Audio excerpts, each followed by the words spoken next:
Yo, can you hear me? You listening to WAW. What a week. Yeah. What a week. Eita Ola. Unlike North Korean leader Kim Jong-il visiting Vladimir Putin, we didn't arrive in a fancy armored train, nor did we bring any firearms as gifts. However, we hope you do like what we did bring to share with you in this week's show. So welcome back to WOW, What a Week. This is What a week. What a Week. Celebrity guest. Celebrity guest. He's actually not our celebrity guest. He's our guest for You Can't Make This Shit Up. His first name is derived from an ancient phrase meaning stone of help. Not stoned, need help. Which also happens to be the name of a location of a biblical battle. Ironically, he's also been through a range of struggles to get to this point. And no, we're not referring to Joburg traffic. So please give a warm welcome to Ebenhaezer Dibakwane. Hi. What's up, my dog? Hey, steady chilling. Are you good? I'm alright, King. How are you? My man, when I first saw you on stage some years back, your hair was everywhere. Here, there, everywhere. Now you're dressed all Hollywood. What's going on? What I'm trying to get there. Like, what is this? I'm trying to get to Hollywood, bro. Alright? Figure till you make it now. Is that not a thing? So what is in this this industry? I don't know, man. I think for a long time I thought that I just had to have talent and it's gonna work out. You think it's enough? Yeah, talent is not enough. Dude, I'm even seeing you acting now. Yeah. Tell us about that.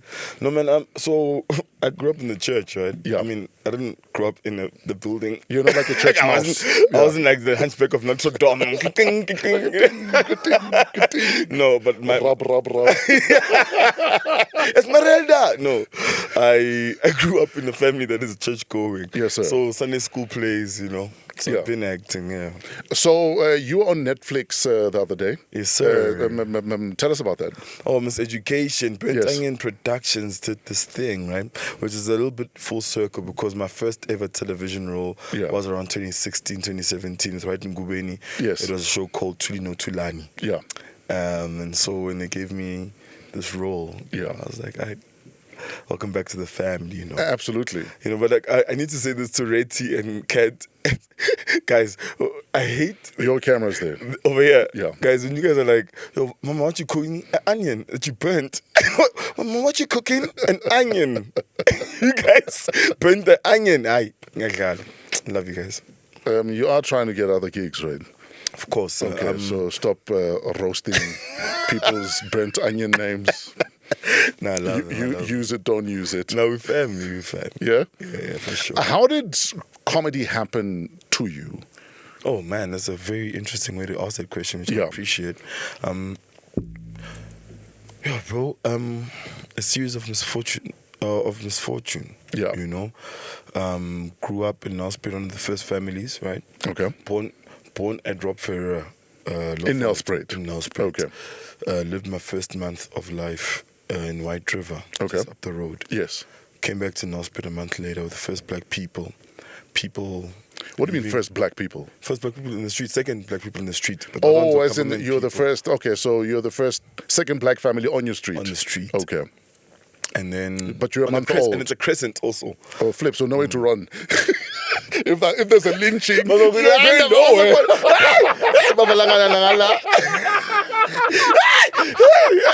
Wilele, right? And then, but like for 7 years, I grew up very oblivious to the fact that things are not this okay thing, here. Yeah. But like I'm like 7 years old, and until like I'm 10, Yeah. I'm having to wake up every Friday earlier to go remove all the rubbish bags of the whole street from the driveway. What do you mean? They used to leave all the rubbish bags on dustbin day in front of our gate. Hold up. So They were bullying the us. white families on your street, where there were only other two black families, The other one was in government. They didn't mess with him. on trash day, On you used to trash day. trash your front yard. Yeah, for sure. Fuck off. Yeah. And how did your parents explain that to you? I don't know, man, because my dad is very weird. My dad was like, hey, pap. Yeah. But then like my best friends were white, dude. From the same street. So when they come through, all of a sudden there's Romini creams in the house. Like, Hold hey, on. how's it, young man? What's crackling in the bushveld? They just don't know that it wasn't Oros they were drinking. I'm sure your dad would hide behind the fridge. Today they will land. I don't know. Hey, Ebenhaezer. That's your juice. Ebenhaezer, red one.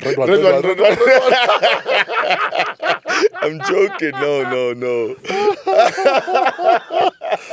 No, man. So my dad was very cool, very chill. You know, he didn't want to because he obviously went through a lot. Obviously, you know.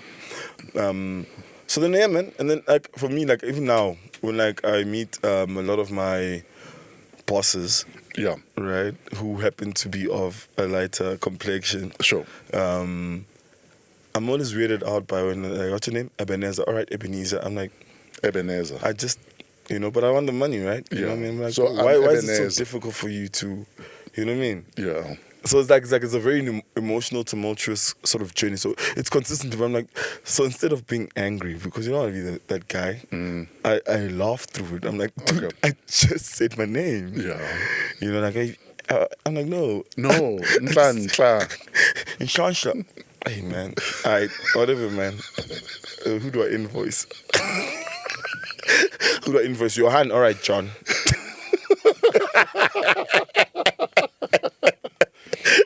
How long did you guys... That's Yeah. the long-winded answer to your question about comedy happening. How it happened to you. So you were the I content. had to diffuse. I had to diffuse situations. It's Yeah, like, yeah. this is weird. But when did you realize that I can actually make money from this shit? Oh man, I've always had this grand idea. It's a line straight from Great Gatsby. Yeah. I've had this grand idea of myself. You know, I just thought my life like this old sport. You know what I mean? Has to go up. Yeah. You know what I mean? Yeah. If Daisy can just remember, then the homie says, you can't repeat the past. Toby Maguire, you Yeah. can't repeat the past. Yeah. Our Spider-Man. Yeah. Spatala, you can't repeat the past. Like, of course you can. Yeah. If anything, the past repeats itself. Sure. Of course you can. You just need to catch the repeat. There we are. Exactly. There's so much depth here today. Jesus. I want to swear, but I'm saving my swear words. So the first wild story. So the United Nations are meeting. Yeah. The General Assembly is on. And President Lula da Silva Yeah. of Brazil Yes, sir. gets asked about a bunch of male students at a university Yeah. that have been expelled because the girls' volleyball team have won. And then a bunch of medical students, boys, I think 7 of them, then run onto the field, onto the court, and then they pull their pants down and they have a group wank. Aye, Brazil, not just soccer. You guys are wild out there, bro. So these students pulled down the pants and they had a group wank in a circle to celebrate the victory of the girls' volleyball team. Choga bonita. And ole! Ole. So, in fact, this story had almost not become a big issue until the video went viral. And then President Lula da Silva gets asked about this thing at the UN General Assembly. Which thing? This thing or The thing. The event? So he's like, we can't have kids who want to be doctors one day and, deal with people having a group wank. Yeah. So these 7 boys have been expelled. It's all love, though. What is all love? It's all love. Like, the world is weird. You understand? Right now, do you think I speak English? Like, we're speaking English, 2 black men. I don't know where in the world you're watching this from, but there's 2 black men who both know Setswana. All right, speaking English. You think that they're like, here's some English? No, they whipped it into us. And those are our leaders and heroes. Jan Smarts. I drove past Jan Smarts. It's still there. You drove along Jan Smarts. Everything is gross, man. And Jan Smarts Avenue is so long, you almost think like it's so long just to remind you. General Assembly, General Jan Smarts. Because you drive, you're like, I'm yo. still Jan Smarts. Half now. Let me fix my Afrikaans. Hoe gaan dit met jou? Dankie my vrou. Nee, kan ek inkom? Yes. Nee, Basekani. Ek kan nie dit doen nie, want ek is hey, 'n beginning. Also, white people are so sorry, guys. No, I'm not racist. I promise. I'm Yeah, not. he's not racist. His teeth are white. Some of my best friends are sons of the devil. So Oh wow. I'm kidding. No. So like the thing is like for me, with that Yeah. obviously it's gross, and I think we know it's gross. Yeah. But like because the world is becoming very soft, there's this desperation to do real evil. Okay. It's like when you're rich, normal sexual encounters aren't nice anymore. Tell us All of a more. sudden now- Is this why people go to Dubai to get pooed on? Yeah. It's too much. It becomes normal. Excess becomes normal. So in the same way, these guys are like, wow, my life is just too good. Let me do something gross. Grossness is like the status quo. But you are reaching rock star levels as a comedian, actor. So how wild is your shit getting? I'm so fresh. I got a few contracts I need to finish first. I'll let you know though. I'll call you, bro. I just saw you at the last sex party. We were together, dog. But I saw the Arab outfit you bought that's outside there. We don't yell man weekend.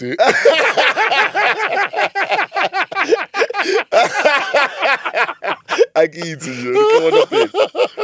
By the way, Mr. Fresh, I've been planning this joke for you the whole entire day. What joke is it? I'm just glad, like, for the youngins watching the show, I'm glad that I grew up in a time when you actually were fresh. Oh wow. I'm not calling you Tata Sekwane. I can't do that. You're an adult, dog. I'm not gonna do it. Tata Sekwane, guy.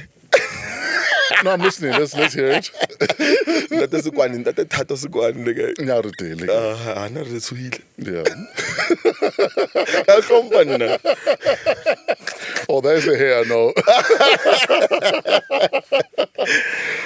How wild do you tweet or social media? Oh, I'm struggling. Because you're wild on stage. I'm struggling, man, because I gotta want to be brand aligned, you know what I mean? Oh, yes. So you have to So- manage your social media presence. I had to change one of my names. One of my names was like Chakra Kant, right? So you're not Shaka Kant anymore? No.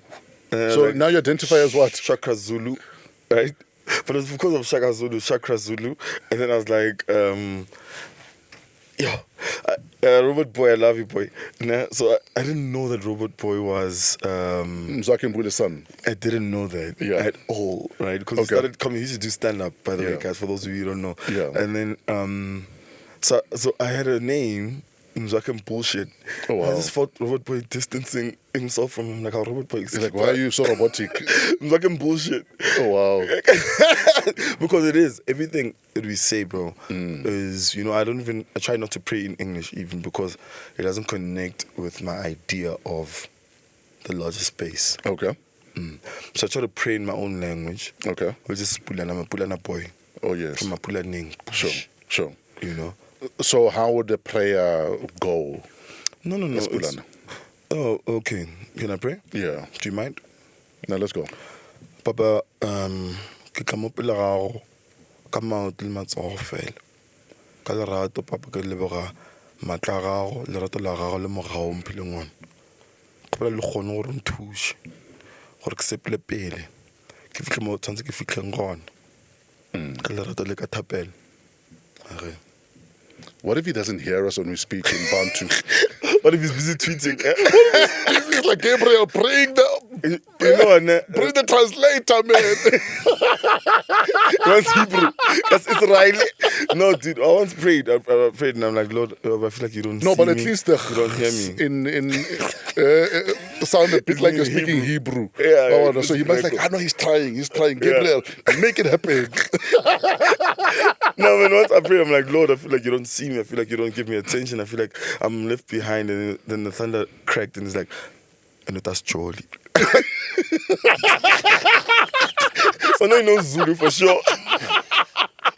Like that. Hey, man, I'm still paying child support for Mary now.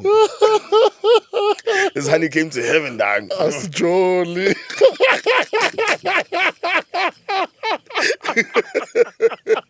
Ibile Marre. Don't be you know what I did to my son, right? My own son. No, stop it. Okay. Oh, wow. I love you, Lord. We're hanging out with Ebenhaezer sir. Dibakwane. Don't forget to subscribe. There's a subscribe button there. So subscribe, show us love, show him love, find him on social media. I know none of us can spell Ebenhaezer, so what do we look for on social media? I really appreciate it. I saw the message today from my agent. Please forward to Ebenhaezer. I'm like, Ebenhaezer. Okay, so how do we spell it? We literally just go Ebenhaezer and then... Ebenhaezer. Okay, so Ebenhaezer. Ebenhaezer. If Ebenhaezer. you want to phonetically say it. Yeah. Ebenhaezer. That's how we find you on social media. Yes, sir. Yes, sir. The reason I'm asking about tweeting wildly, author Jackie Pamotse has been found guilty of criminal defamation for tweets she published about Basitsana Kumalo and her hubby Romeo. And what's wild is the fact that she thought she could get away with it because she didn't mention names. But, you know, if it becomes easy for people to know that, okay, Ebenhaezer, but he pulled down his pants and okay, Ebenhaezer. We know Ebenhaezer, I pull her pants down, little one belly. Like Ebenhaezer. And Vele. no, my man, put your pants back on. What are you doing? I change. This guy. This is wild, bro. We're changing up. Wow. What a week. It's the first time we've had a wardrobe change. Bonang Mateba was found trembling because only Bonang does wardrobe changes. So I'm just take.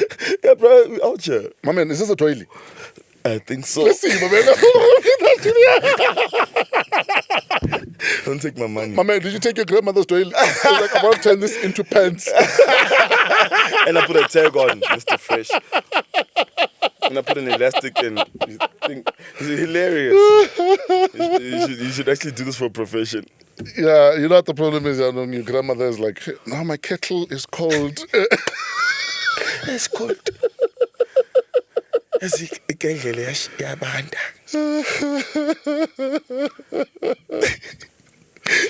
Anyway, so I think it's hopefully a lesson for people who feel they can tweet recklessly and get away with it.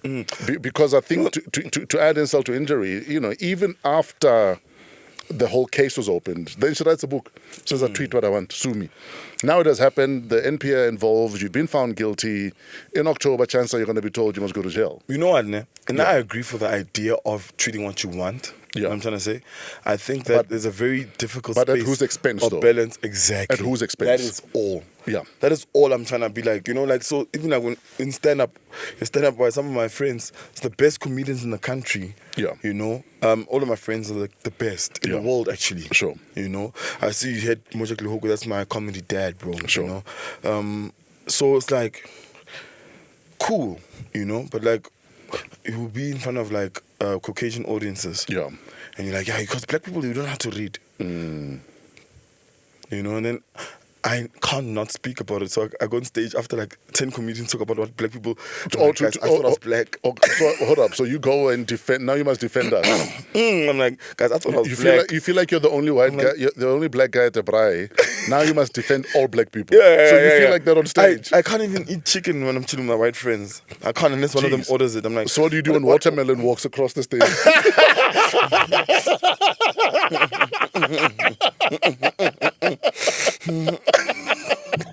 No, Ebenezer, no. Yeah. Right? Yeah. It's like, so like I wait for one of them to order. I'll order like my piece of a sirloin. Yeah. And then someone's like, can I get a bucket of chicken? And I'm like, what is that? How do you pronounce that chicken? Let me try it out. Let me figure out what it's about. I heard it's nice. Yeah. I have no idea. Oh fuck. Are you? Me and Karab also. I saw you guys already have it. So me and Karab grew up together, right? Karab Mogani, he won Idols the other year. Oh yes. Yeah, the musician. So me and him grew up together, but like we grew up in they made enough money. Like Dave Chappelle has a joke about just enough to be poor in town. Oh yes, but you can't make it into the suburbs. Eat meat like maybe twice a month. Oh yes. And that was was a special cabbage occasion. and bones. Yeah, that was a special occasion. Yeah. Heavy Cabbage meat. and bones. And then you'd have custard and jelly the last Sunday of the month. December, dog. What? Oh, sorry. December. I guess we were rich. We had custard and rice on the last Sunday. That's amazing. It sounds gross, but I want custard too. So was it the cooked custard or was it the one in a box. It's yours then. No, it's going to be cooked from scratch, dog. Yeah. Yeah, no, it's cooked from scratch. This cocoa. Man. And then you go sit outside alone. Run away. Thinking like you've hit the lottery. Just scraping that crust. Eating the crust. Yes. You know, so Garawa and I used to go to back and forth between our families every weekend. And we used to fight, so because it was cabbage every day or bones, right? Pork bones. I don't know if you know that meal where they boil the bones. Yes. For broth. Yes. So it was other that's all we ate. My mom was also wild. Broth. Sopo. That's how I get. We're speaking English, dog. We're not talking. We are speaking, right? So I used to fight when he'd be like, "Come through. We're cooking meat." Because go back and forth. I'm like, "Nah, dog, this weekend stay here." I asked my mom buy meat. Yeah. You know, and then he'd come to my crib and then like they cook cabbage that Sunday, and like, you motherfucker. We walked back to his crib, bro, for meat. Our parents knew. It was like meat, bro. Meat was amazing at the time. And I'm over it. I'm vegan now. Oh, is that why you're wearing a plant? I thought this thing looked like a plant. No, I'm kidding, dude. No, what? Oh, God. What? Who said what? Wow, what do we... Do your folks ever regret giving you a biblical name? I don't think they regret giving me a biblical name, you know what I mean? Because my name means so far, so good, right? So, as you guys say, stone of help, but it means Mudima abale rena ufikela fa. Nkulu waba nathi kufika up. Okay. So far, God has been with us. Okay. And a young homie, Khabani Muloi, Papi Muloi's little brother, by the way, great comedian, is coming up. He said, so far, so God, you know? And so for real, man, I'm taking a journey with the Lord, you know. God is upstairs, I was like, not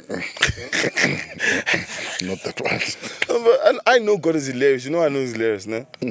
Or they are hilarious. Yeah. Do you know why? Because he told Abraham to sacrifice his son, and he's like, wow. Even the Ntwana was like walking up with Abraham. He's like, Papa, I see the wood. I see the wood, I see the knife. I see that.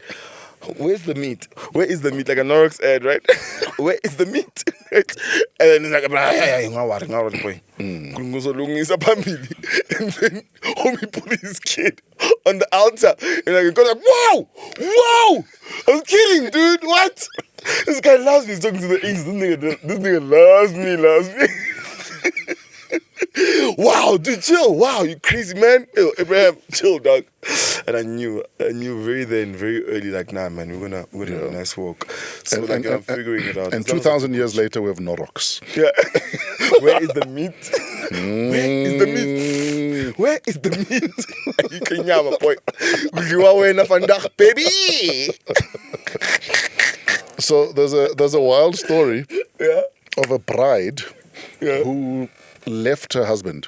Oh, yeah. Over a cake prank. Yeah. So she told her fiancé, hubby-to-be, that she doesn't like cake pranks because her entire life has been cake pranks. On her birthday, I think her mom had cake in her face. She got a scar. She got a scar. But basically, she doesn't like cake pranks. And she made it clear, I don't like cake pranks. On the wedding day, what does fucking idiot do? As they're cutting the cake, takes cake, whores in her face. So she left, got into an Uber and she left. Pounds, ka Uber. Imagine ka Uber, dog. With cans at the back, just divorced. Oh my God. Yo, dog, I hope it was an Uber Black. Was that petty, do you think? Is that petty? Yeah. Bro, not for me, nah. I had a very close friend, a homie, I won't say his name actually. And then it was like, white dude, my best friend for a long time. I was like, what's up, my nigga? From the cul-de-sac or after you left the cul-de-sac? From just next door. It's another cul-de-sac. And like, so the other cul-de-sac was less racist than the one you're on? He was Portuguese. Oh, okay, yeah. So he was one of us. So we had a little nama, come on, dog, chicken and booze. Yeah. You know? And then I was like, what's up, my nigga? I'm like, dog, I know that you're not racist, but like, Don't call me my nigga. Please. Yeah. You know, and he gave up our friendship. Am I petty? I know he's not racist. I lived in his house. No. I sat in his toilet twice a day. I They saved let my you? shits for No, he didn't let me. I shat there. I was just chilling in the house alone. You know what I'm trying to say? So, and they didn't ask you to go use the one outside? No, they did not. So Wow. the whole point. So you were is family? The whole I was family. I lived. But there's still a I had line, key, though. Dog. I had a key. Hey, banana. You know, I used to go there on my own. So bro. you're Ebenhaezer Ferreira Mus. What? You were actually... Yeah, basically. Yeah, you're Almost. family. You know? So why was it... I know why it's a problem. Why Yes. him saying my nigga to you is a The problem. problem is about my political space. Oh, yes, Because yes, yes. my stand up in the context. Sure. The context in which I operate. Sure, For sure. me, being funny is the same thing as being a clown. For me personally, I'm talking about my personal. Being funny is the same as? Same thing. What do you mean? Being like him, be smart. It's all dicks and pussies, man. Oh, wow. It's all the same shit. We just articulate ourselves better. Yeah. You know what I'm trying to say? But I'm asking him, like, bro, please don't do this. This is a word, man. It's just one word. You know, I don't think that you're a terrible human being. You know, and I think that we don't give each other enough grace. I didn't give you enough grace because I could still have a great friend, but you know, I let go of that relationship. Same thing. Don't put cake in my face, man. I don't like being touched in the face. One of the women that I used to love a lot just did this, and She did this? She did this. Why would she do that? I did that thing. I was naughty. And Naughty how? I was unfaithful. So you deserve this then, Mus. I didn't deserve that. That's the one. So what did you deserve then? Leave? Or leave? Okay. But don't belittle me. Don't touch. Because it's like a push slap. It's like a push slap. It's like don't push slap me. Because the push slap, I'd rather you hit me with your fist than you push slap me. You and I are fellow divorcees. We are No, we are divorcees. fellow divorcees. No. I divorced poverty. But like, listen, poverty is a Zimbabwean lady. I love you, poverty. I'm joking. I'm joking. You're so dumb. It's again funny. I was getting emotional, but no, man. Yeah, man. So it's like it's not petty, dog. It's a personal trauma that you have. But So what it's not did petty at that all. remind you of, though? Did it remind you of living on a racist I'm gonna street? snitch on my sisters. My sisters got permission from my dad, and they were very young. Slapped in the face. I'm the last born at home. And so when I started like making cash, I was just like, dog, you remember? What do you want? Okay, cool. But do you remember? And what do they say when you're Sorry, saying that? dog. What, you gonna give me an you know? Sorry, guys. I'm sorry I snitched. But like, you know, so like being touched in the face for me is like, I can risk it all. Sure. You know what I mean? But don't touch my face, though. Don't touch my face. Even when I fight, if I fight in a street brawl, I don't touch anybody's face. I can't. What do you mean? No, I won't win against you because there's a lot of muscle. It's a bag It's here. muscle. But I'll hit you in the side. What if you hit a guy in the face? Yeah, but Why are we fighting if you're going to now just hit my man boobs? Like, why are we fighting then? Why are you not trying to I win? can hit you here. Why are you not trying to win? So you're going to aim for the hit you neck. here. You're like, let me search for a neck. No, bro. What I'm if it's a short. guy like I'm a this? short dude. What if it's a guy like this? like you? A guy like this with No, no you don't have neck? to do that, Mr. Fish. Why is he acting like his shoulders are that far away from his face? You are a guy like that. Don't be weird. What if it's African Themba? Is that what you're asking me? I love you, sir. No, nothing a kick can't fix. Yeah, 2 feet, dog. I'm not gonna hit you in the face. Even just one is Yeah, enough. yeah. Even 1 feet. All right, this guy's a genius. Trademark that. He's a genius. I'll show one for Wow. two sides. What a week. No, man, there's a lot of love, man. I know. Yeah. I'll say the station. Oof. I was on YFM, right? Yeah. The other day. Love YFM. Yeah. Because you're allowed to say S and nigga. I always abuse it. I'm like, hey, man, I'm a good S nigga, man. You know, how you doing? Hey, man, this S nigga life of mine has been S good. I'm loving your chair. My S is comfortable. You know? Because you have to say those 2 words and why. I don't know. Yeah. I don't know how they get away with Nigga, it. what? I love it so much. I think generally radio here gets away with way more than, say, radio in the US. Yeah, for sure. So you will never hear Public radio. no, but even commercial radio. Obviously, online radio is different. Of course. But, just for your standard terrestrial broadcasters, even in the US, they're very strict with what words are allowed to be broadcast. Can't even say gay. No, I'm sure you can. Can you? No, I'm sure you can. In the right context. No, man. You're happy, Mus. I'm happy. Exactly. So you should be allowed to say that. What are you working on right now? Are there any shows we Right can catch now, on? sir, I am writing a show for Mr. Ziggy Grover, an actor, and DB. So DB. Okay. I'm a rapper. Can't talk too much about it. You know DB. No, DB. I'm so tired of load shedding. I'm thinking distribution board. no. DIBI. Oh, okay, DB. Cleaner. You know. So it's not DB. DIBI. Okay, DB. You know, Yeah. and so I've had a lot of grace in that space. You know, I've gotten to reconnect with certain of my elders as well. Okay. What does that mean? So, you know, like I was very, man. You know, I used to be pretty wild earlier on. You haven't changed, though. Just took your pants off. Yeah, After stealing grandma's No, it's doily getting off a hot. kettle It was and getting wearing hot. it, It was getting a hot. teapot. it was getting off in Tate Sekwan. Yeah. No, I have that effect on guys and girls. I get it. This man is ridiculous. I'm wild. All right. Okay, so at your wildest, though, how bad was it? Like at your wildest, where you even woke up and you're like, fuck, I fucked up. I've never actually ever really felt like anything. That's how bad. That's how bad it was. You know, man. So the worst it was. I don't want to be emotional. You know. No, get emotional. It's fine. All right, cool. Yeah, I've got two big shoulders you can cry on. Okay. Yeah. This guy flirting. I don't know what's going on, but like. No, I'm there for a brother, dog. Yes, sir. No, man. For a long time, and I just like. I want to skate through the traffic of life like a Zulu taxi driver. You know what I'm trying to say? No regard for anybody else, all the while counting my own cash. Sure. Yo. So you were that guy That's all it was. As long driving as along the I yellow thought it line was- and it's still fine. Yo, you know, as long as I get the people, that's all I do. What I need to do.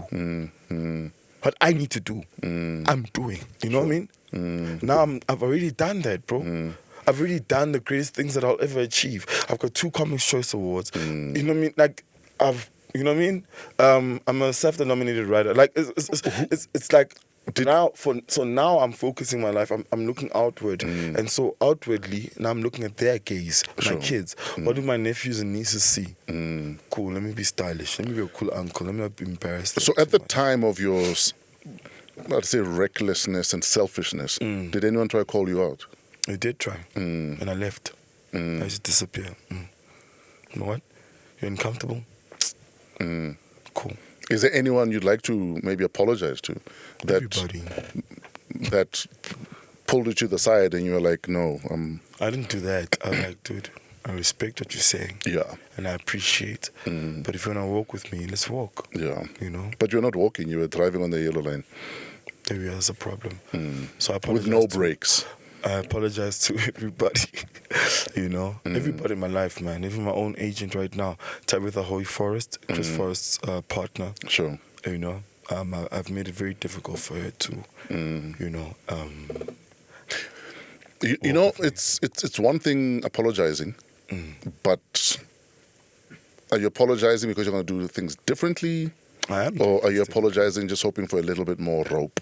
Because sometimes we apologize just for a bit more rope versus this is me committing to being different, doing better, being better. Well, I have let go of making promises to anybody. Okay. Because I used to make a lot of promises and I used to break them. But not making promises is not committing to change either, though. No. But I'm saying I've gymmed every day for the past week.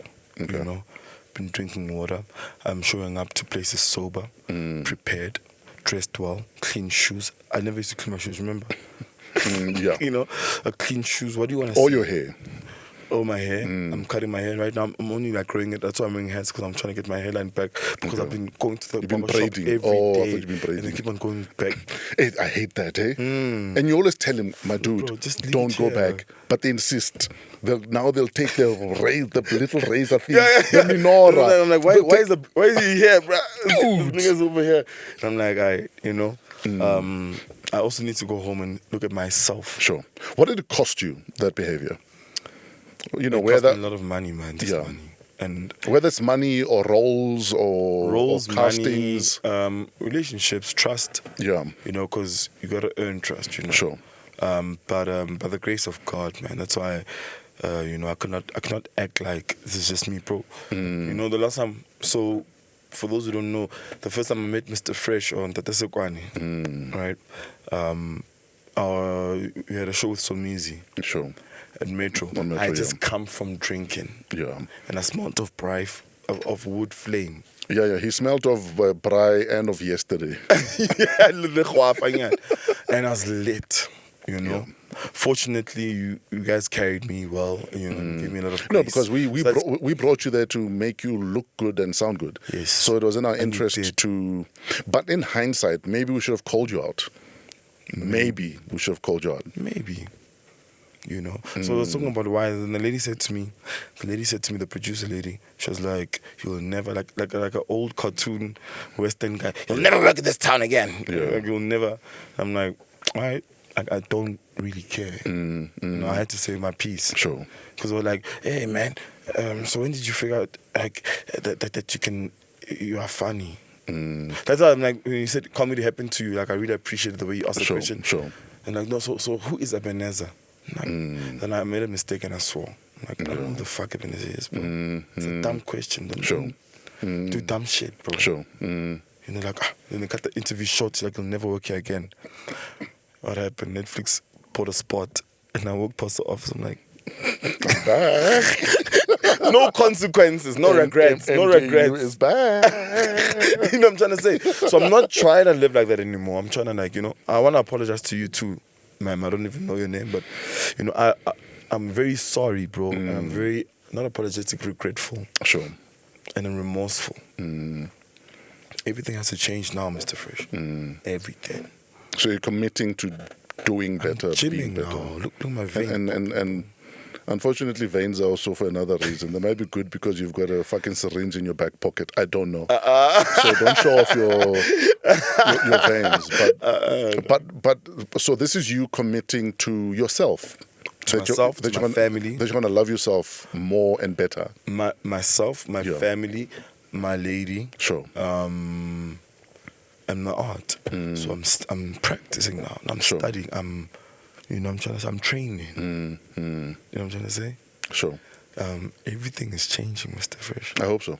In fact, I'm going to commit to helping you and Thank you so much, and sir. holding your hand through it. But Thank you so much, sir. only because I believe sometimes we need an accountability Sure. partner Yes, sir. Yes. that can That's in the gospel, by the way. that can call us out on our bullshit. Yes, sir. So I'm committing that, but I need you to know I'm not going to be easy on you though. Of course, sir. I don't want you to be.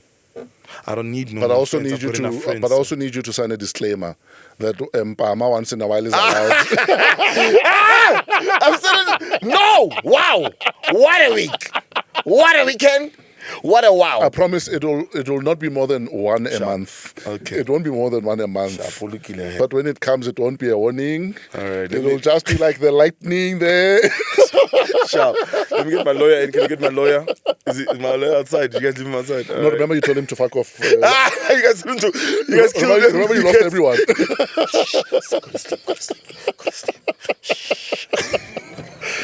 My dude, thank Yes, you sir. for coming through. Thank you. I've been a fan of your work, man. You know I've been a fan of your work. Thank you so much, sir. And I'm glad you are holding yourself accountable Yes, sir. for the bad mistakes you've made. Yes, sir. Bad decisions you've made, the bad roads you might have taken. Yes, sir. And sometimes we need to go through being that person Yes, sir. to find our better versions of ourselves. Yeah, for and I'm sure. hoping that you're finding a better version of yourself, my dude. I'm loving myself. Because you're Thank you, sir. supremely talented, and it'll be sad for you to lose everything. Yeah. To not get gigs, some to bullshit. not get bookings, to not get Over tequila. movies, because that'll be a loss to the industry. For sure, sir. Thank you, sir. So, and to your nephews that you're talking about, and your aunt. So, yeah, please stay the course, my dude. Yes, sir. We need you to succeed. Long haul. We can't afford you to fuck up. You can't afford to fuck up. Can't. I don't have the time, sir. Yeah. So please let's bring the one Mpama a month contract Well, I want to read it. Let me read it. Can I please go through the contract? Read it with one eye so that you are practicing in case the Mpama lands. Because when the Mpama lands, one eye will close for a month. I want to lose gigs. My dude, I love you, my guy. Thank you so much, Ntata Sekwan. Thank you so much. Dude, look after yourself. Yes, sir, bro. And look after your talent, my dude. Yes, sir. I don't say this to many people, and I don't get like this with many people. Yes, sir. Fuck, I sound like I'm hitting on him. Hey, man, I have that effect on women and men. Am I right? Nah, I don't know why, big dog. I got two big shoulders to cry. Oh. But, yeah, dude, I need you to look after yourself. Yes, sir. And look after your talent. I will do that, sir. Because there's only one Ebenhaezer. There's only one guy that does what you do the way you do it. Of course. So we won't be able to replace you. It'll be a loss for our industry if one day you're an outcast because you simply can't just do right. So please do right, my dude. I have to, sir. Yes, sir. And Ebenhaezer Dibakwane is about to leave the building. Yes, sir. He's pretty hectic. This is What a week. What a Week. Celebrity Guest. Celebrity guest. Our celebrity guest, our celebrity DJ is in the building. So music has gone from a physical format to digital, and now in a way back to an original physical format. Our next guest has done something similar with his name. He was born Themba. Then as an artist chose the name Virus before he found Euphonik. But he's now decided to revert back to his original title. So please give a warm welcome to the artist formerly known as DJ Virus, formerly known as Euphonik, Themba Nkosi. Uthini co-accused. You're so stupid. Imagine my disappointment when you called the show What a Week instead of What a Life. No. What a Life is still coming, though. What a Life is still coming. How are you doing, co-accused? Really, really good. Really good. Like, I'd be lying if I said there was any things that are making me feel otherwise. You've been on the road for a while. Yeah. But you've been home for the last week or two. Yeah. Tell us about the last week or two. So the last week or two, my daughter's turned 10. We just bought a new house. So we're expanding and... Did you buy a new house or did you extend?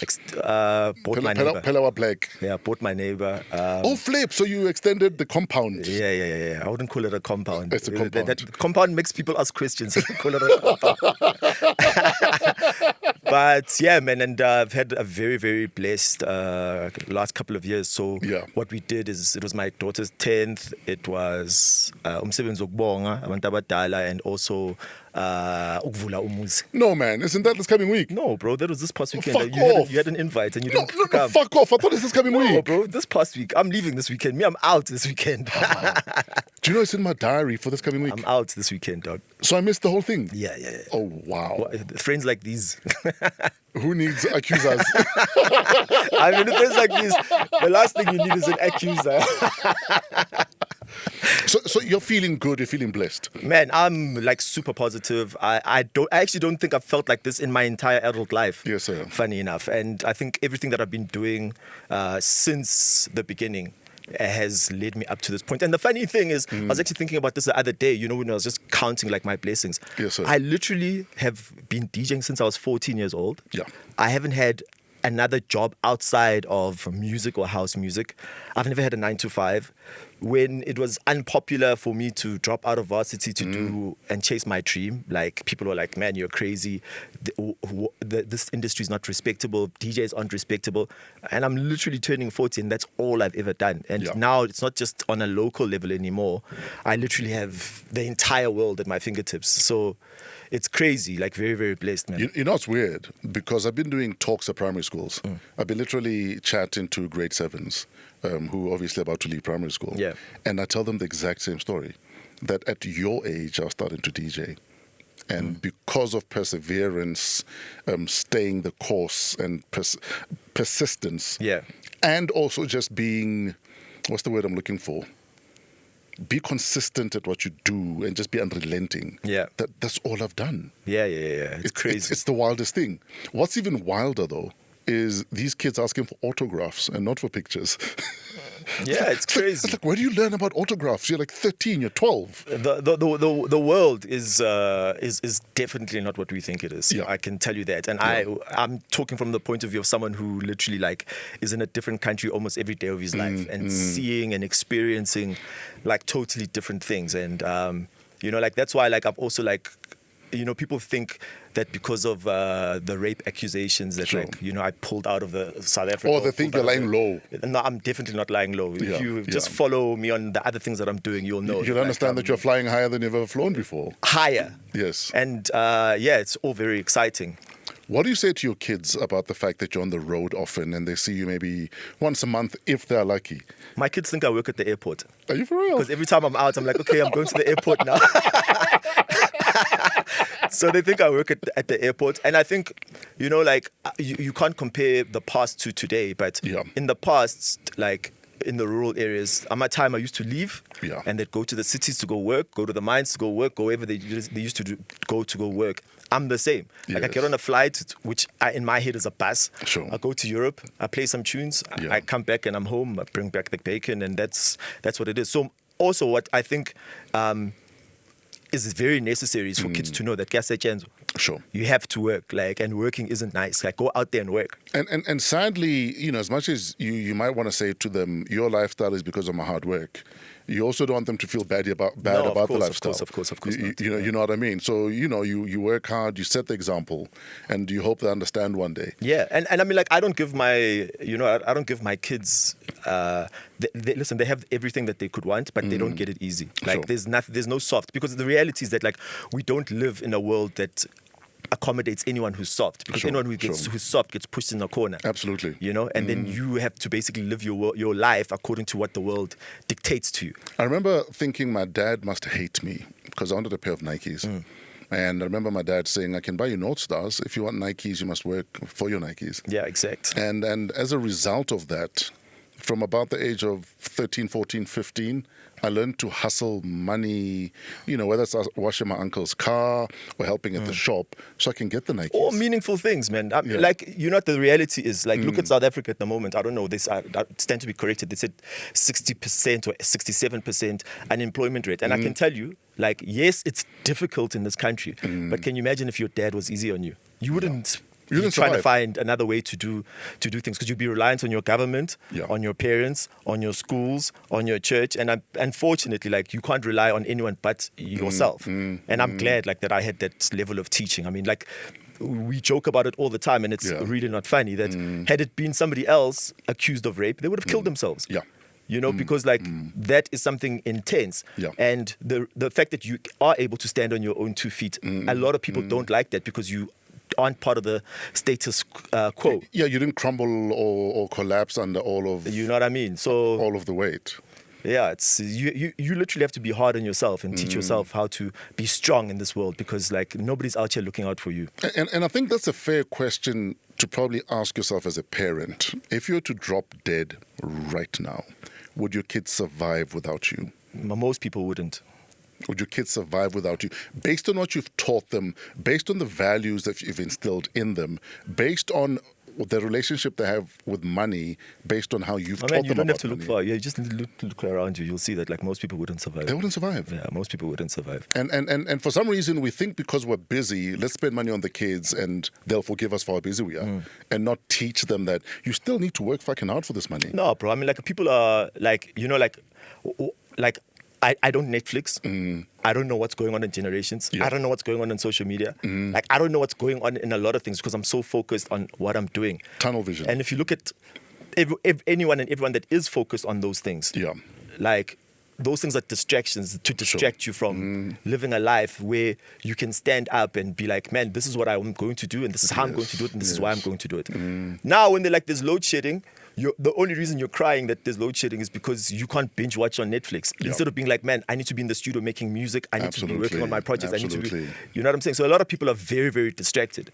In fact, when load shedding started being like a problem, I remember sitting down with Shona saying, we need to get UPS for our studio, because we can't not have a studio functioning because the lights are fucking out. A lot of people are sitting at home saying, I can't make music because the government's got load shedding, instead of saying, okay, let me make this my problem. Yes. And I think largely like that's what it is. And you know, like, I'm so glad like I was born and raised in Africa, because when you leave Africa, you actually realize that like the rest of the world is actually built very, very soft. Yeah. And that's why Africans who are super focused can get ahead of any American, any European, because we are literally like aren't sitting around trying to blame someone for why we can't do something.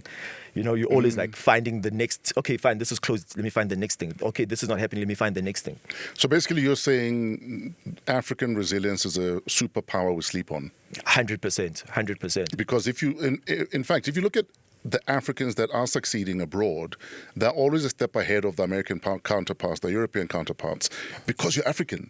You bring with you something that they can't bring. I mean, like in Europe alone, like I'll maybe do 6-7 cities in different countries back to back. Yeah.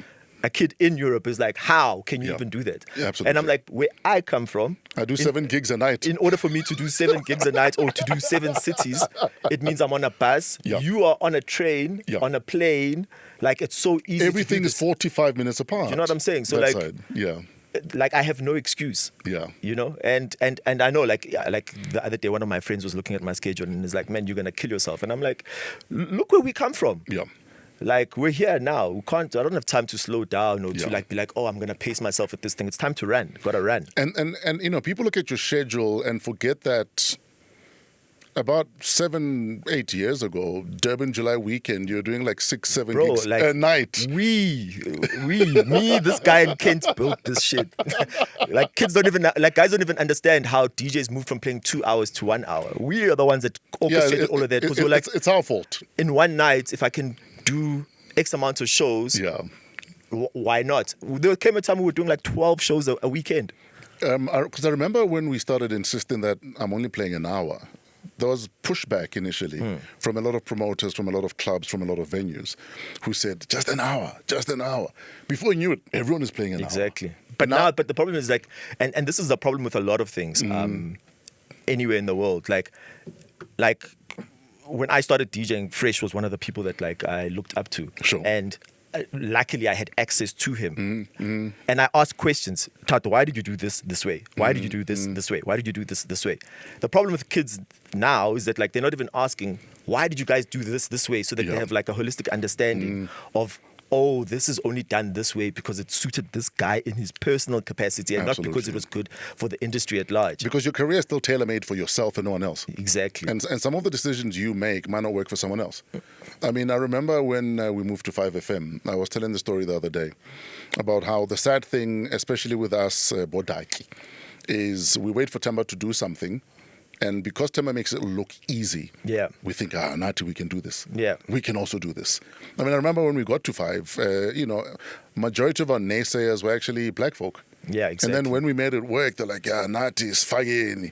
You know, we want to also be a part of this. I mean, I've had that my entire life. Like, the majority of my naysayers have always been like blacks. Abodak. Yeah, like friends, family. How does that make you feel, though?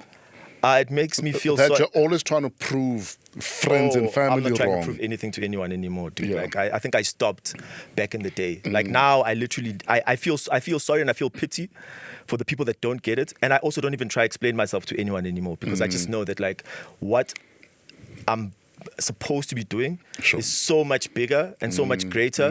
The fact that I see it doesn't mean that everyone else has to see it. And like, listen, you know me, my close friends know me, that I'll try my best to show everyone, guys, there's a door there. This is the thing. And like those that see it, we're moving. Those that don't see it, and that's one thing I've always appreciated about you. Even as you were coming up, though, that despite the fact that you were still coming up, you still had the humility to always point out to those around you that, guys, there's a door there. Yeah. Go knock. And unfortunately, not everyone would knock on the door. You know, the thing that a lot of people don't realize is that, like, if I figure out how to make 100 million, right, and I teach you how to make 100 million, while I was making my 100 million, there were struggles that I was going through that no one will ever understand. Yeah. But when I teach you how to make 100 million, I'm watching you make 100 million. And in you making 100 million, I'm watching how you are doing it and what you're struggling through. And by me watching you, it'll help me make $1 billion quicker than I would have if I've just done it by myself. Yeah, so exactly. when you level up and open up the industry to whatever industry it is, like, and help other people get in. Those people will show you other ways, and you can quickly activate those things that they are doing, and bring yourself up higher. I remember I did an interview with Vusi Themba, and I was telling him that that's precisely why I'm not afraid to mentor people. Yeah. Because often the doors you help people through, because you've dealt with all of this bullshit, these people are bringing in ideas that your blind spot might not have seen. So it's actually in your interest to bring other people Definitely in your interest. because they're seeing shit from a different vantage point. And if you're going to be selfish and you want to gatekeep or block people off, you're blocking yourself off. Yeah. Because they see shit you'll never see. Yeah, and I mean, like, also, like, if you just think about it, like, how many times over and over and over and over have we proven that, like, what is for you and no one can take it away? Yeah. You know, like, I make reference because it's you and because we were co-accused. Yeah. Like, what did we lose? Think about it. Like, in the bigger scheme, what did we lose? Did you sleep hungry ever? I can tell you that the people that accused us slept hungry.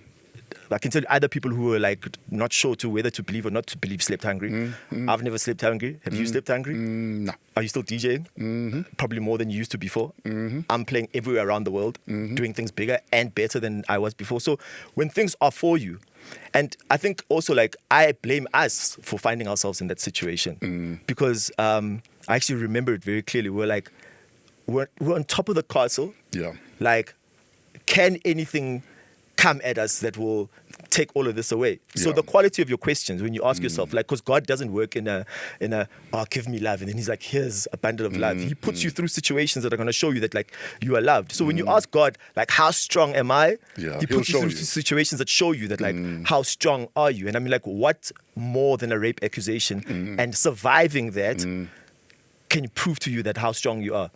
Because I mean, like, literally, like, what can they throw at you now that can make you even shake? Nothing. And unfortunately, as the saying goes, if he gave it to you, only he can take it away. Man, like, I'm telling you, like, my DJ career at the moment is, like, I pinch myself sometimes trying to figure out, like, how big. Just the other day, I got invited into the DJ box with David Guetta.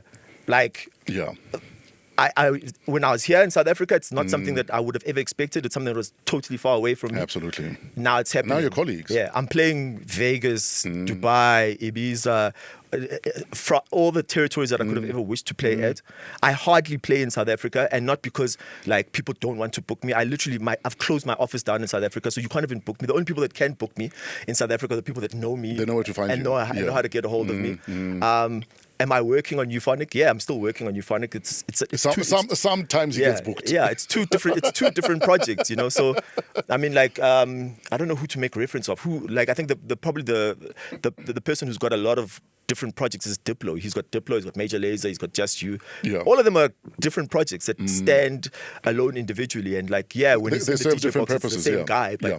the music's different, or whatever it is different.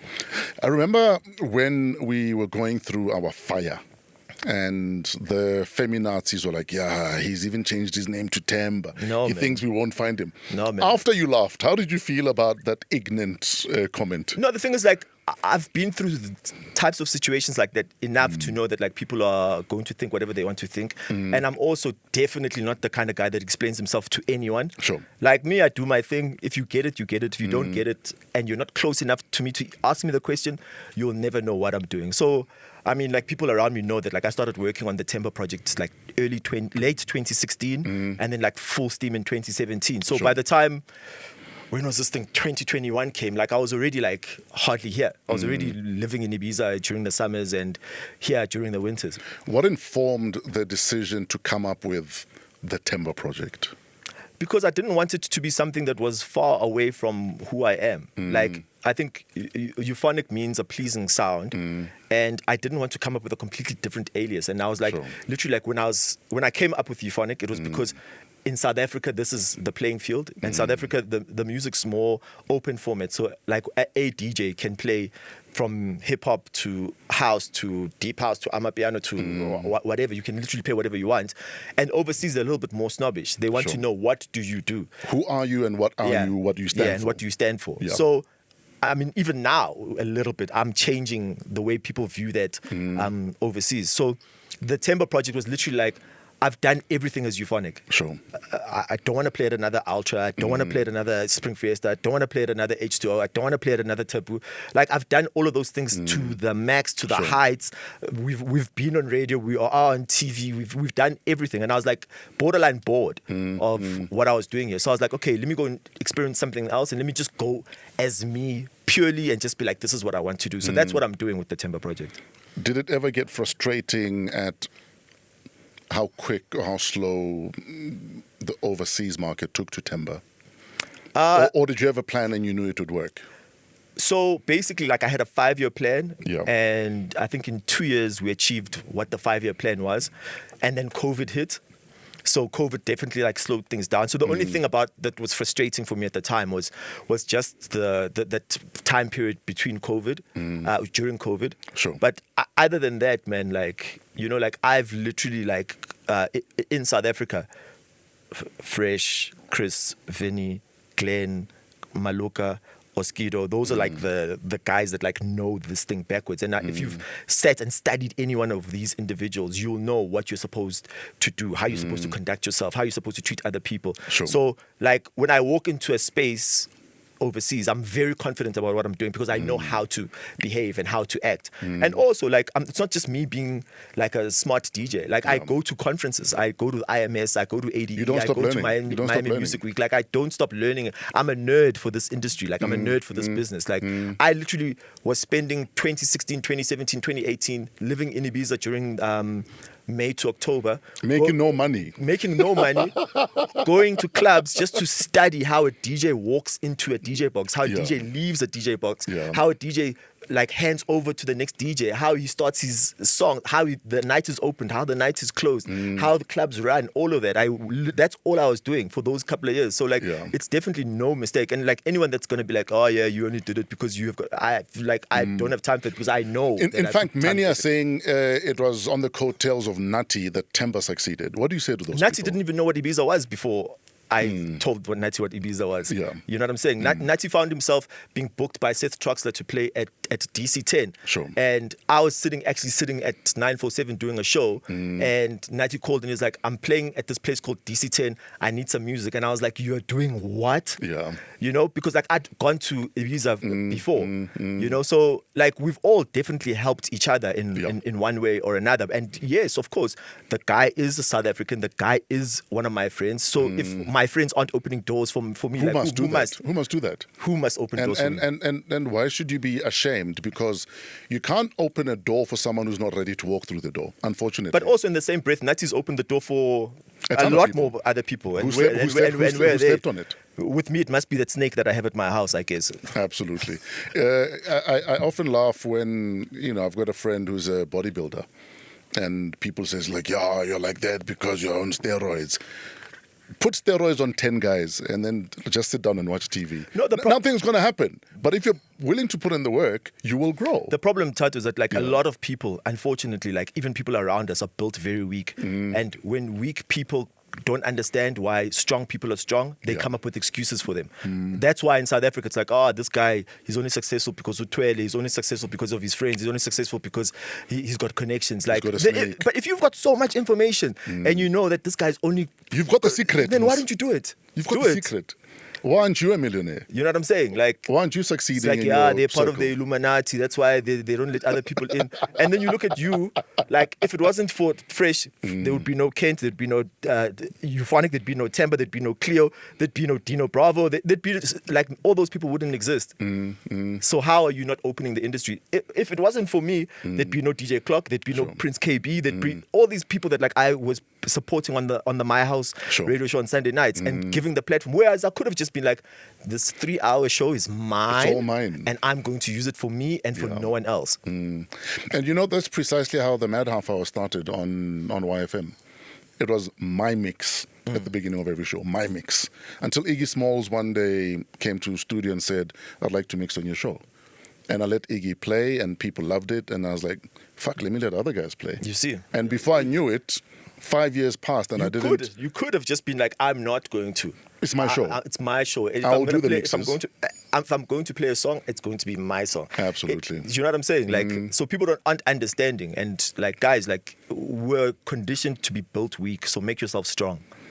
Let's go back to your childhood. Where were you born? Where were you raised? So originally born just outside of Bombela in a township called Eligazi. Okay. Grew up in Davidson. So is it a Nelspruit township? Yeah, it's a Nelspruit township. Okay. It's like on your way down to the Kruger Park. Okay. Just before Malelan. It's called Eligazi. Okay. Yeah. Okay. Born there. Then my folks moved up to Davidson, where my grandmother was living. My dad was the youngest, so he came back to live with his mother. So grew up at Davidson in a township, in a section called Los Mecheri. Okay. Then from there moved to Benoni. I went to St. Dunstan's College. How old were you when you moved to Benoni? 7. Okay. Yeah. Okay, so before you guys moved on up, what was the living arrangement at Los We Mecheri? lived in a 4-bedroom house. Me, my mom, my grandmother, and my dad. Yeah. And then your dad was like, okay. And when I say 4-bedroom, I'm not talking. There's 4 room. sleeping rooms, like four 4 rooms, kitchen, lounge, 2 bedrooms. Yeah. Yeah. What are your memories of living in a 4-room house?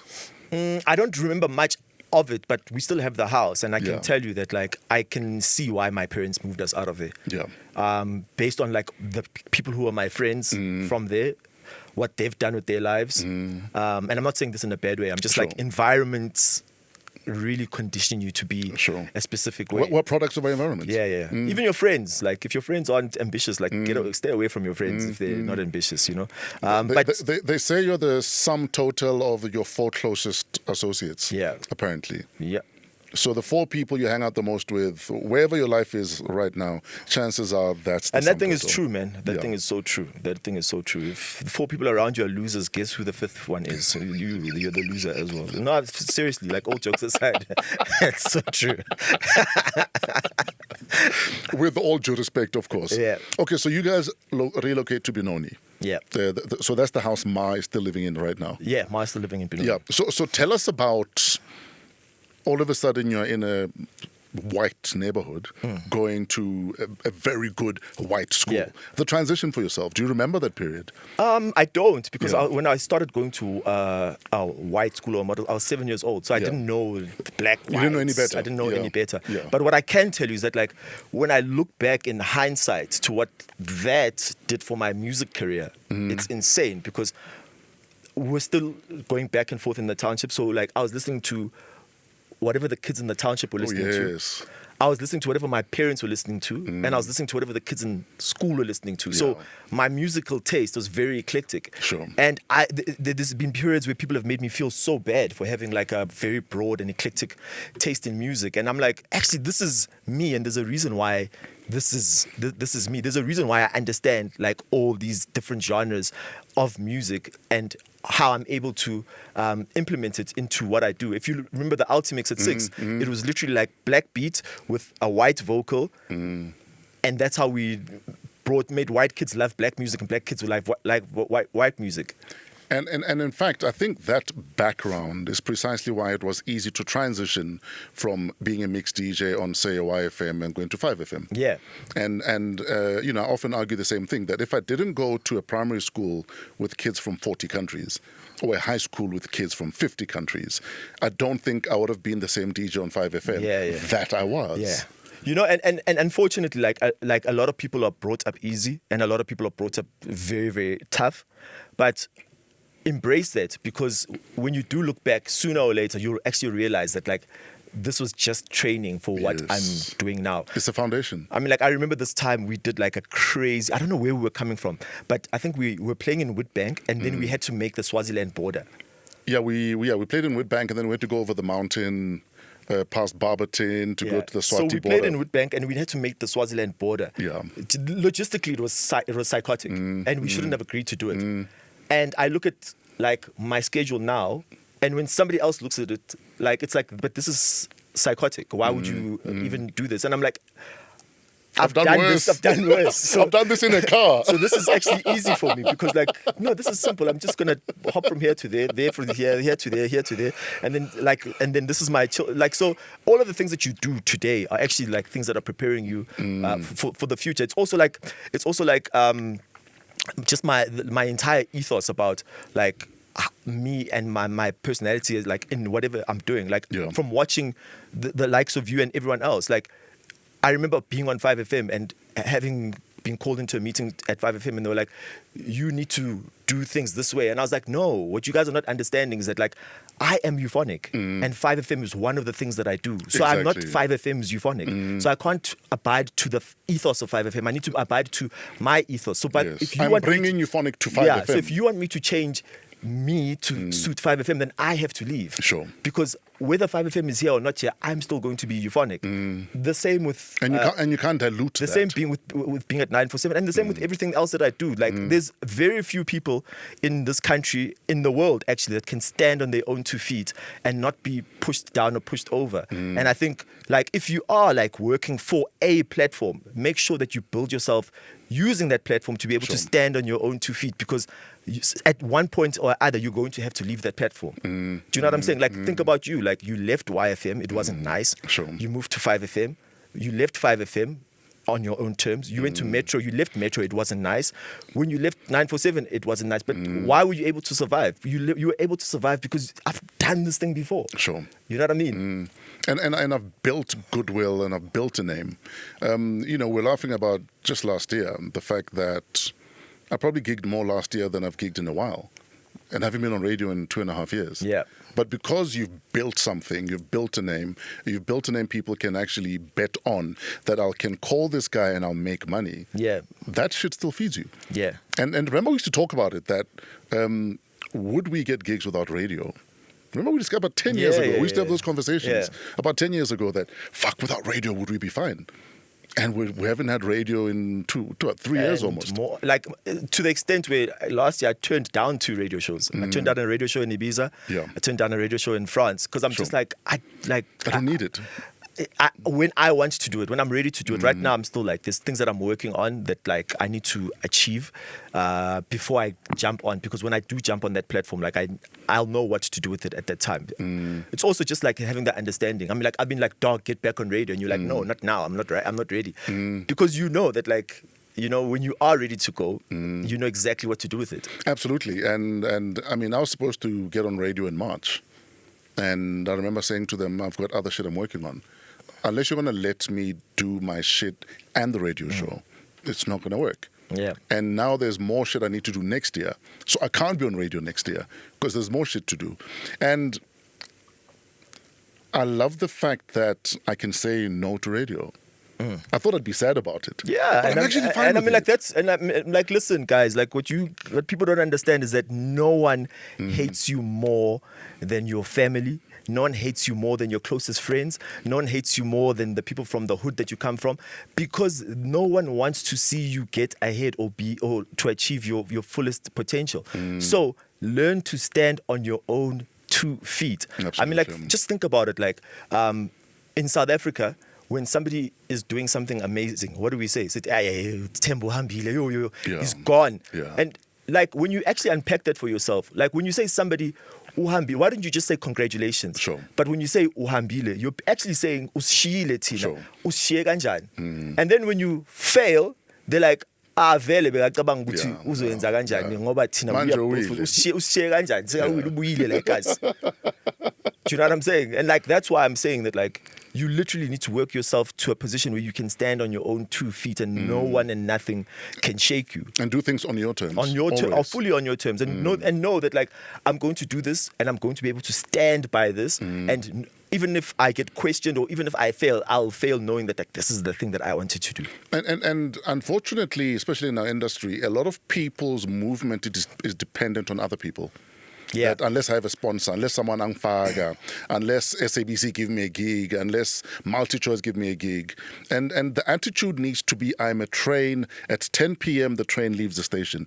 100%. With or without a passenger. 100%. And the sooner you can have that attitude about everything that you do, you'll be amazed at how much you can do by yourself on your own terms. Yeah, the problem is like also like this thing of like doing things for other people. Like I hardly post about the work that I do. I hardly post about my family. I hardly post about like things that are close to me. Why? because I'm definitely not doing it for anyone else. I am doing this just to put a smile on my face. Yes. And if somebody else smiles, amazing, good for you, I'm happy.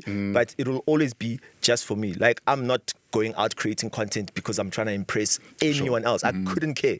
Yeah. I literally couldn't. And I'm not just saying that. Like, people that know me know that, like, this guy doesn't give a damn. I really don't give a damn about anyone else and how they feel about me. I really don't care. Let me tell you how much of a damn Themba doesn't give. Euphonik's dad is a was a no-nonsense man. May his soul rest in peace. Your dad was a no-nonsense man. 100%. And you still defied him when he said, this DJing thing is a waste of time. Go finish there by UJ. Yeah, no. Take us through that era. In fact, let's actually forget UJ. Let's talk about the time I was DJing in Pretoria and you sneaked out of the house to come to my gig. No, it wasn't in Pretoria. Was it not in Pretoria? It was in Davidson. At So a was it club, Davidson? it was not Davidson, sorry. It was in Benoni at a club at Lakeside Mall. Oh, yes. Yeah, yes I forget yes, what yes. the name of the club is, but me, Ninja, and I think Mpumi, we all like went to the club. We walked to the club from Benoni, and it's like probably an hour and a half walk from where we lived to the club. We literally went into the club. We sat in the front. We watched you play. Yeah. After that, we walked home. When I got home, Yeah. and I think we got home at like 3 in the morning. How old were you? Man, definitely not older there. Probably 16. My dad was waiting for me behind the door. Like, I was sneaking in and my dad was like... So my dad heard the gate open because we had one of those remote gates, so I couldn't bypass that. So when the gate opened, like, my dad was waiting for me behind the door. I got the hiding of my life. And you know what? Like, it was painful, but I went to bed satisfied that night because I'd done something that, towards your... that ultimately fulfills your like, love. Yeah. Something that I love. And when my dad was like, you need to choose between DJing or this, it was a very easy choice for me. In hindsight, I'm like, man, you're crazy. Like, why would you do that? But like, I'm glad I made those decisions. And like, I pick the things that I love over and above everything and anything. So let's go to... So you're done with high school now. You are at UJ. You're living at... The Yard. You're living at the Yard. The infamous Yard. I made the Yard infamous. Me and Frankie made the Yard infamous. There's a reason why they called me the Res Invader. We shall leave it at that. So you're deciding that my DJing is working. Yeah. I'm on radio now. I don't want to do this. How did that affect your relationship with your dad? So I was, in my mind, what I think quite smart about it. Because they made me stop DJing my matric year to finish matric. I finished matric. I qualified to get into UJ, which was like the thing that my dad wanted. The first thing I did when I got to UJ was start building a DJ society with Frankie. and then end of 2003, I got the residency at Huzu. Yeah.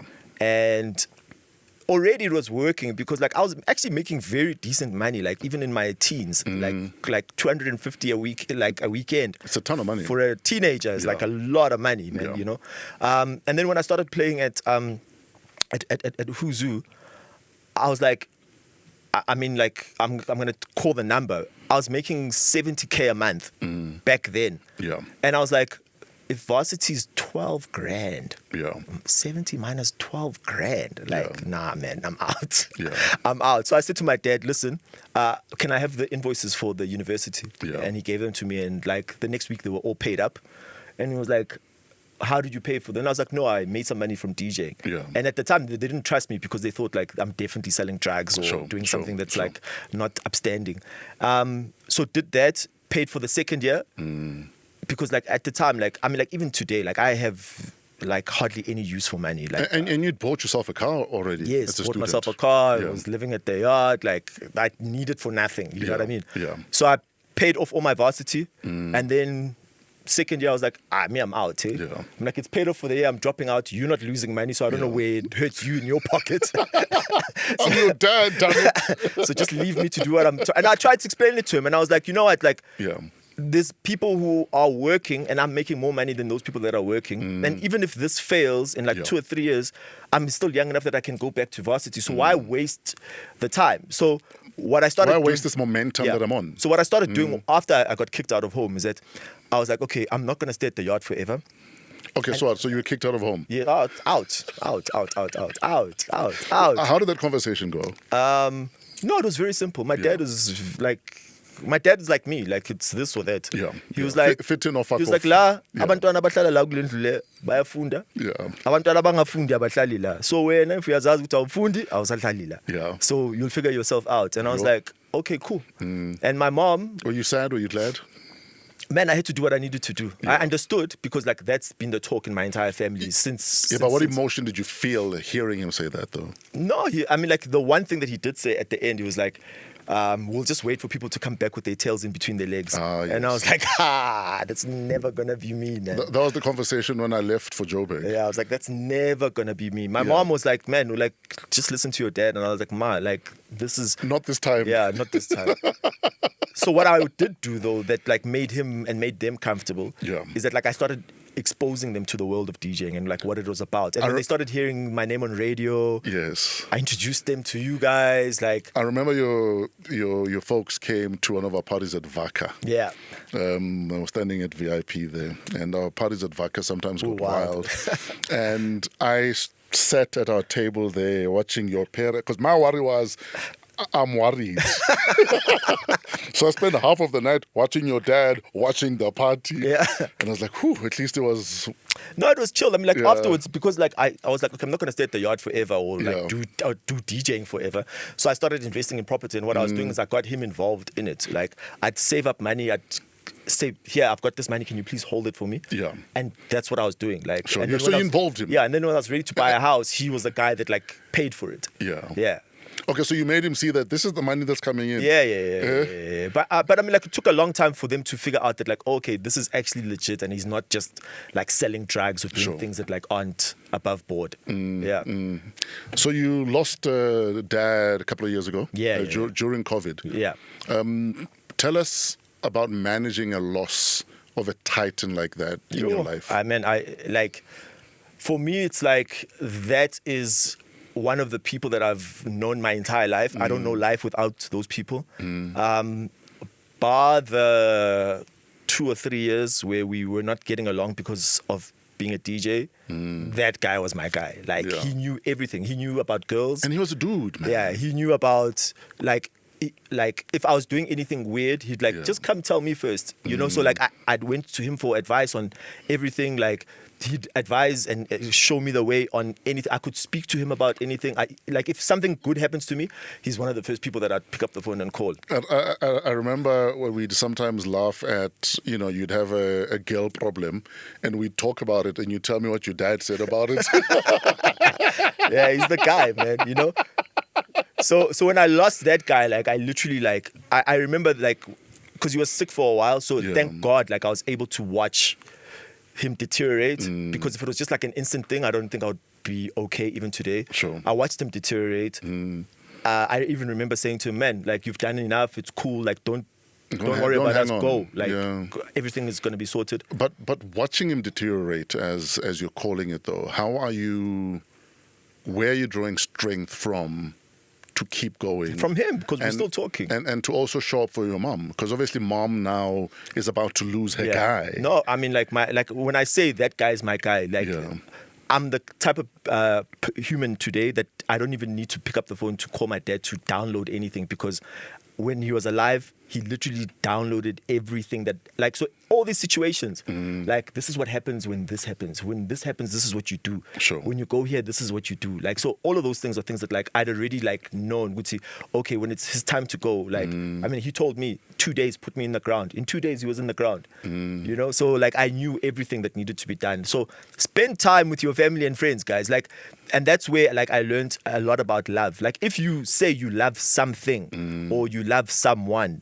make sure that you don't have any regrets about that love. Sure. Yeah, make sure that you go to the ends of the world, chasing, fulfilling, nurturing that love, because there's going to come a time where you are not able to do that. Like now, if I had to, like, for whatever reason, not be able to DJ anymore, I've DJed so much that, like, I wouldn't regret it. It's okay. I wouldn't regret it. You know, I spent so much time with my dad that, like, I don't regret it. I spent so much time with my kids that, like, if something had to happen to one of them, my mother, every day, I'm like, how are you? Just to say, how are you? You know what I'm saying? If she's got a problem, I've got a problem. And I'll make sure that my mother's problem is sorted out before my problems are sorted out. Like my wife, she knows she can 100% rely on this guy for whatever it is. Yes, I'm human. Yes, but if you love something, show up for that thing. Sure. Yeah.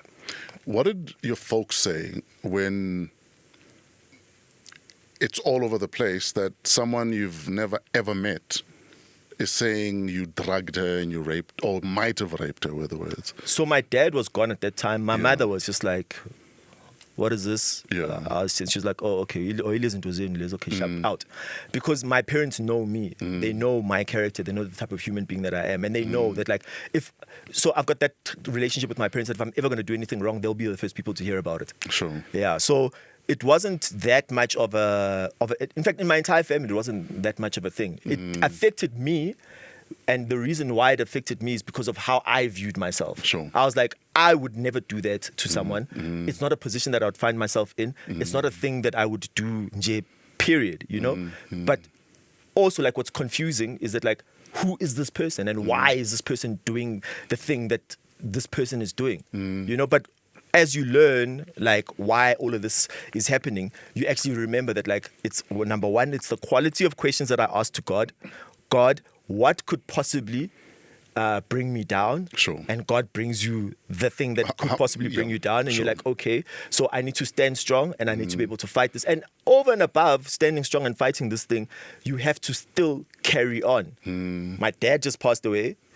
I have to look after my family, my siblings, my staff, everything. Like, nothing can stop. Sure. Everything has to carry on. And basically, just like, you know, also like it teaching you that, like, who is for you and who isn't for you. Sure. You know, so in my family, it wasn't a thing. Definitely not a thing.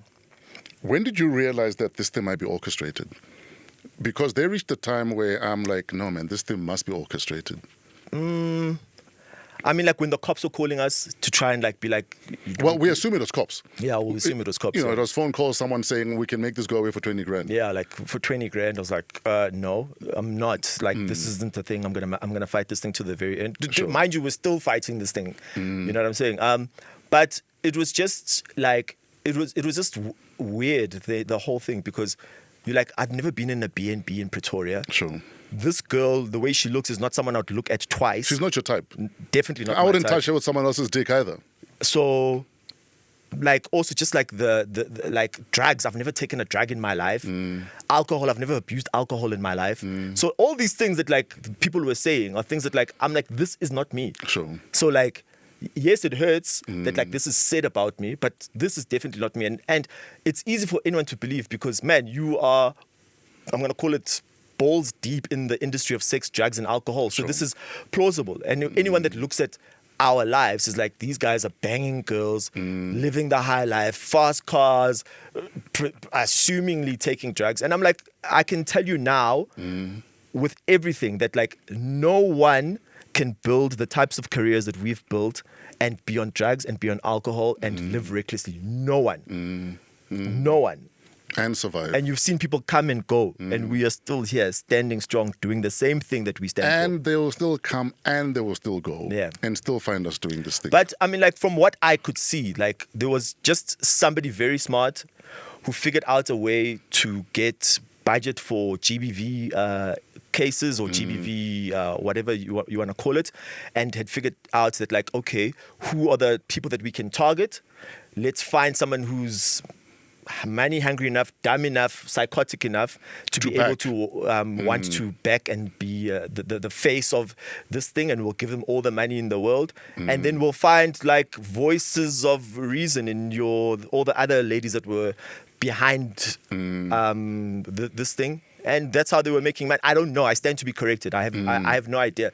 What I do know is that, like, to every single one of those people that were involved in this thing, I don't know about you. I'll speak for myself. But me, as Themba Nkosi, I am so grateful because you showed me how strong I am.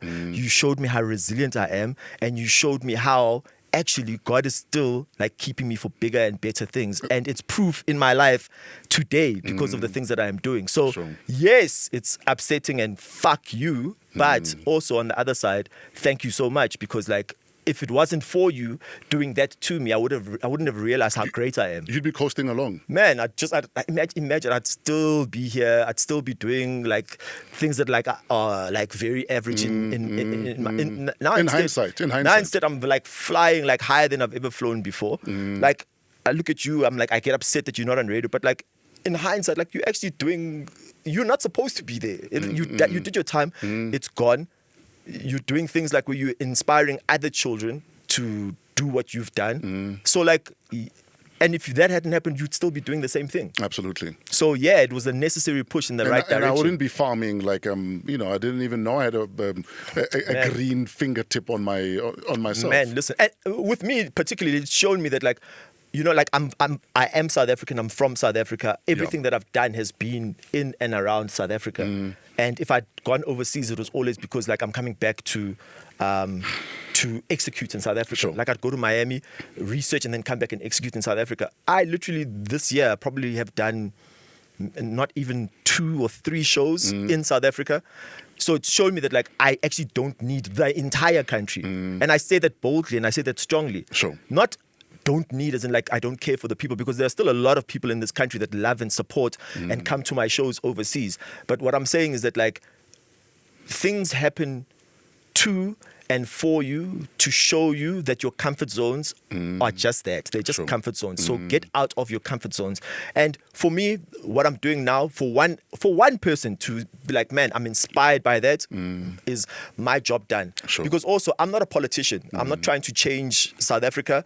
I'm not trying to change the world. I'm trying to change things for me and for my family at large and for the people around me. If I was a politician, I'd have to be here saying, okay, guys, how do we change this? Let's do this. Let's do that.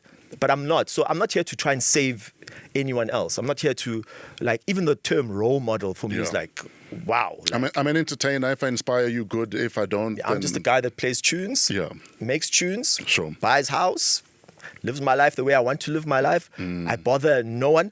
The other thing that upset me about that whole thing is that, like, I bother no one. I literally bother no one. I mind my own damn business. And now, like, I'm sitting, minding my own business, and, like, somebody wants to come and be a pain in my ass. For what? Dude. How much of a pain in your ass or how much of a disappointment was it that Thando Tabete is our friend? Fuck, we even hired her on our ship.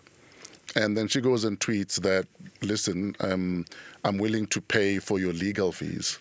Look, I addressed Thando myself personally, and like again, what excuse did she give you? I actually don't remember what she said, but I'll remind you, she was put under pressure by one of the feminazis. Yes. But the reality, and I even have a screenshot of the pressure from one of these you're feminazis. so upset. No, let me tell you why it upset me. Because I take it that we're cool, we're friends. At a certain level, we've even mentored you. Now you're going to say that someone we've never met that is telling these salacious lies about us that could have us thrown in jail for 15 to life. And all you're going to say is, if you need legal fees, I will pay them. Is you saying fuck you to us, to our friendship, to all that we have behind us, as opposed to picking up the phone and saying, Themba, what's going on here? Can I tell you, like, one of the things that I learned from you in particular, from just watching you, from hanging out with you, from like how you handle your family to how you handle work. Like, Tato, you've always been the guy that's like, come to work, do what you're supposed to do it at the highest level that possible. And fuck off. And go home. So you're not actually upset at Thando, you're upset at yourself.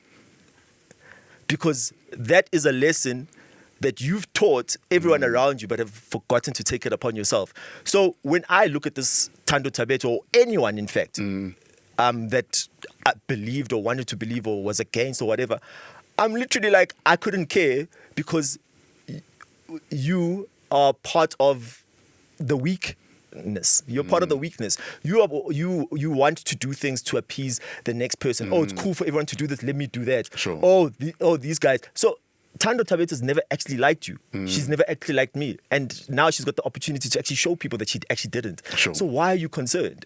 Like, don't concern yourself. Because even with like other friends and DJ people, like people that I still talk to today who are like, with Euphonik and Fresh out of the scene, we have time to thrive now. And they're still not thriving. Yeah.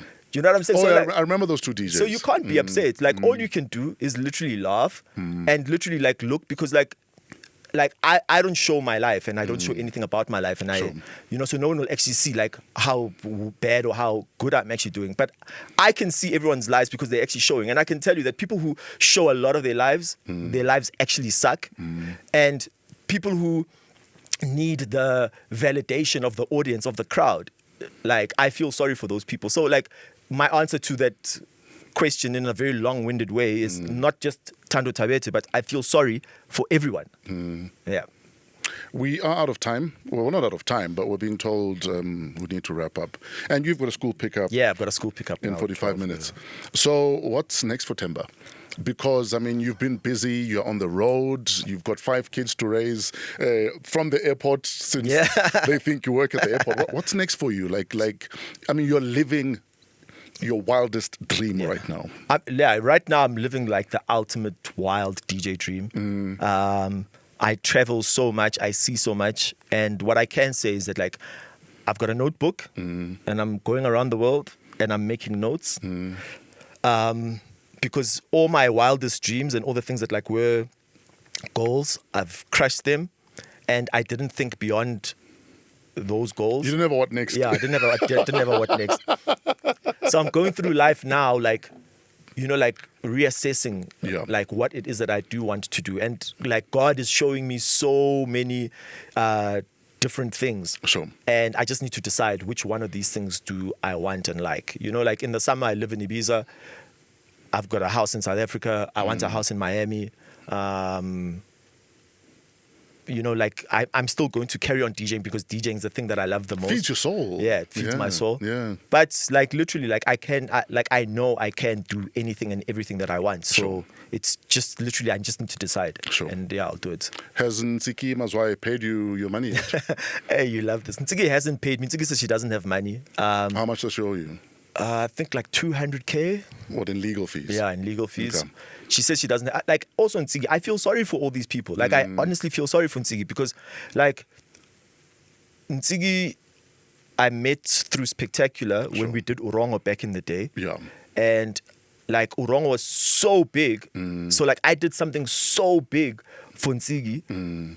For her to turn around and do something like this to me, like, with absolutely no, just because she hates me and just because, like, when we were joking around on Twitter, I called her dirty the one day. And this was like obviously before Twitter was as intense as it was. But like it was literally just banter on social media. I'm sorry you took it so seriously, and I'm sorry you thought that like calling me a rapist was going to do anything to me or anything to my life. But I do forgive you. That's why I don't care about what you do. My lawyers will deal with you. Have a good life. Nampri, have a good life. Everyone else, like, enjoy your life. Life's too short to like bicker about like what other people are doing. Like, I've got so much that I need to do and so much that I need to fulfill in this exceptionally short space and time that like I can't stop for every dog that's barking or for every human being that's throwing a stone at me. Like I have to march along, and I know that like if there is something that's going to stop me, it will only be because God has allowed that thing to stop me. But like I'm not a bad guy. I really am not a bad guy. Yeah, like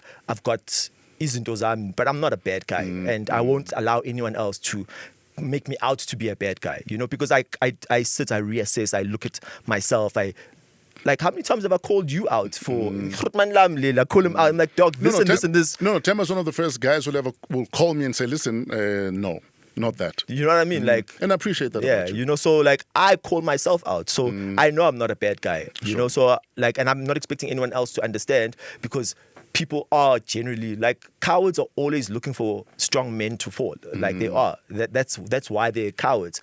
So I have no hard feelings against anyone. Like, do your thing, do it again.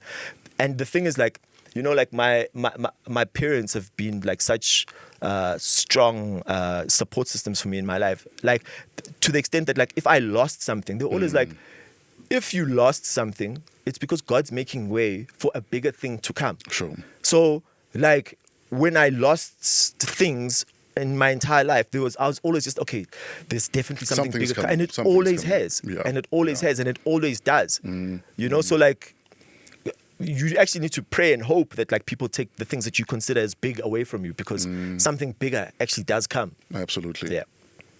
So, do you want your money back? I mean, I'll get the money back. I'll Yeah. get, whether it's through her or through other means, like the money will definitely come back. The thing is, are they able to live with themselves? Are Sure. they able to? They don't give a fuck. I think you say that. I think you It's- say. I think they don't give a fuck. It's on to the next one. This big target didn't fall. We'll find another one. I think you say that. I think you say that. I think if you just study like human psychology, and I read a lot, you know, like there's a book you should read, The Laws of Human Nature by Robert Greene. Definitely read that book. You'll realize why certain people do certain things. Like, how is anyone that is at any level productive on Twitter every day, all day? Because what you are is what you spend your time doing. So if I wake up every day and go to the studio, like eat food, go back to the studio, like etc., like it means I'm a studio guy, I work in the studio, right? If I'm on Twitter every day, like I'm just a Twitter person. So what you spend your time doing is who you actually are. So if you spend your time hating on other people, you're just a hater. That's who you are. You can, or you hate. You can paint yourself however you want to look Yeah. at yourself and be like, no, this person did this, or like I feel like this person. Look at Basitsana and Romeo Kumalo. 5 years later, Jackie was like, I tweet what I want, sue me. Did she not just get sued? Now she's gonna end up in jail. Yeah. Because you were just hate. Yeah. And unfortunately, love and good and kindness and light will always win. Always. On that note, ladies and gentlemen, Themba Euphonik Nkosi is about to leave the building. And we are done. The fuel prices show no indication of decreasing anytime soon, which might mean less traveling. However, it also means an excuse to say no to visiting relatives that you don't like, or giving a lift to some nagging auntie or deadbeat from the neighborhood. It is in this spirit of optimism and love that we wish you a WAW week ahead.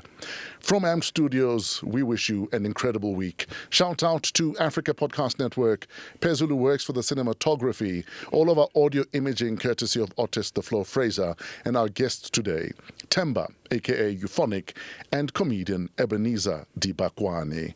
Shout out to our creative producer Kuvesh Mohan and our show producer Kileso Mudisa King. Email us at WAW, W-A-W, at africapodcastnetwork.com. Have a great week in spite of yourselves.